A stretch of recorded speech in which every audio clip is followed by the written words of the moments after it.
सभी दर्शकों और भक्तों को कोटि कोटि प्रणाम। सबको प्रेम भरा जय जय श्री राधे, जय जय श्री सीताराम। जितने भी साधक हैं, भक्त हैं, बहुत ही महत्वपूर्ण विषय है और सभी साधक बहुत ध्यान से सुनेंगे।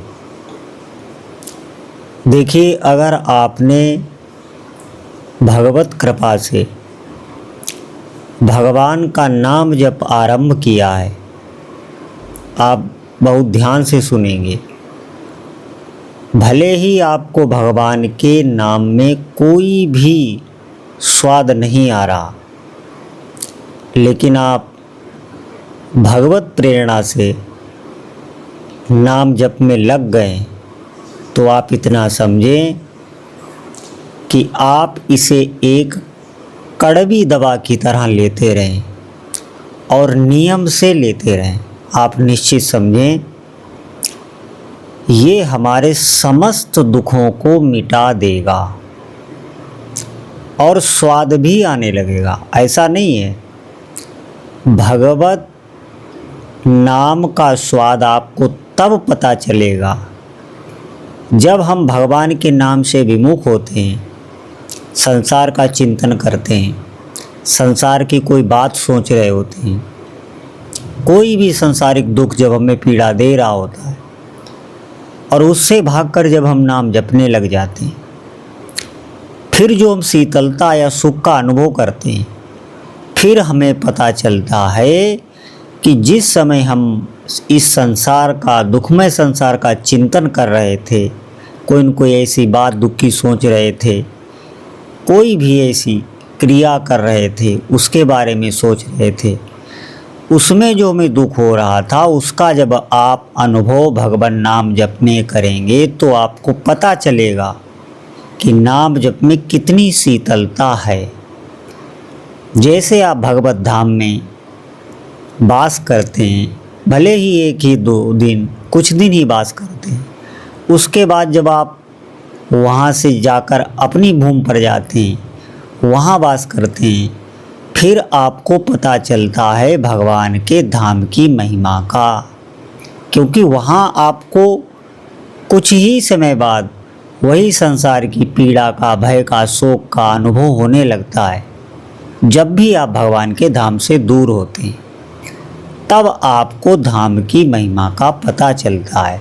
और जब आप धाम में होते हैं तो आपको वहाँ भागने की इच्छा होती है। इसे ही द्वंद्व कहते हैं। ऐसे ही भगवान नाम जप में जब हम नाम जप कर रहे होते हैं तो हमारे भीतर एक द्वंद्व बना रहता है कि अभी इतनी संख्या पूरी कर लें, उसके बाद ये कार्य करेंगे। मतलब मन हमारा भागता रहता है, क्योंकि हमें भी स्वाद नहीं मिला है और हमने अभी नाम जप में जो हमें सुख और शांति का अनुभव होता है, उसका अभी हमने स्वाद भी नहीं लिया। इसीलिए हमारा मन भागता रहता है और जब भाग के संसार में जाता है, फिर वही अशांति, वही पीड़ा, फिर हम भागकर नाम में लगते हैं। ऐसे ही हमें नाम का अनुभव होने लगता है। ये बराबर अभ्यास करने से जब भी हमारा मन संसार में जाए, भय से व्याकुल हो, शोक, चिंता, पीड़ा कुछ भी में सता रहा हो, हमें भागकर हरि नाम का आश्रय लेना चाहिए। आप समझें, जब तक हम भगवान के नाम की शरण नहीं होंगे, हमारे दुख को कोई मिटा नहीं सकता। आप समझें, एकमात्र ठाकुर जी ही वो हमारे बारे में सब कुछ जानते हैं। अनंत काल जन्मों के हमारे वो देख रहे हैं। आप ऐसे समझें, और इस जन्म को भी वो देख रहे हैं। उन्हें सब पता है हमारे बारे में। बाकी इस संसार में किसी को हमारे बारे में कुछ नहीं पता। जब व्यक्ति शरीर छोड़ता है तो उसके सगे संबंधी ही उसे फूंक कर आते हैं। आप ध्यान दें, लेकिन वो पूरे जीवन उसके शरीर के साथ रहे, लेकिन उसको वो जान नहीं पाए कि वो कौन था। जो चला गया वो कौन था, उसकी पहचान कोई नहीं कर पाता। हमारी पहचान सिर्फ ठाकुर जी के पास ही है और वही पहचान हमें जागृत करनी है। जब हमारा ठाकुर जी से अपनापन हो जाएगा आप निश्चित समझें, ये समस्त संसार में ऐसा कोई जीव नहीं है जिसका आपके प्रति आकर्षण ना होने लगे। ये खास बात है।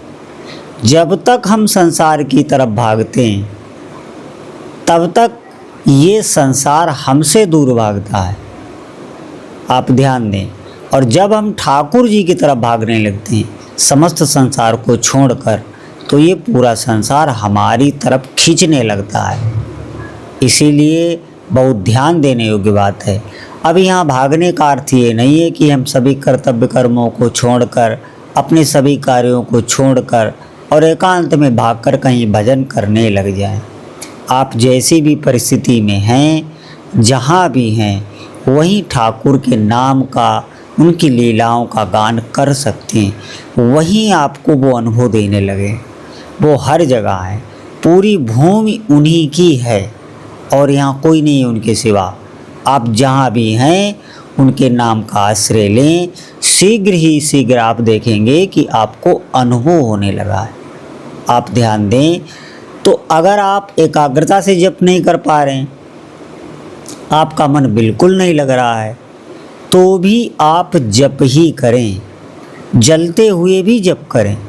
जब हम जप करते हैं हमारे भीतर जलन होती है या भय लगने लगता है, तो आप निश्चित समझें कि वो दवा काम कर रही है, हमारे पाप नष्ट हो रहे हैं, ऐसा आप समझें। तभी ये जलन पड़ती है। ठाकुर जी हमें बहुत सस्ते में भुगता रहे हैं। जितने हमारे बड़े बड़े प्रारब्ध हैं, अशुभ हैं, यही दुख देने वाले होते हैं, और दुख हमें कोई नहीं दे रहा है।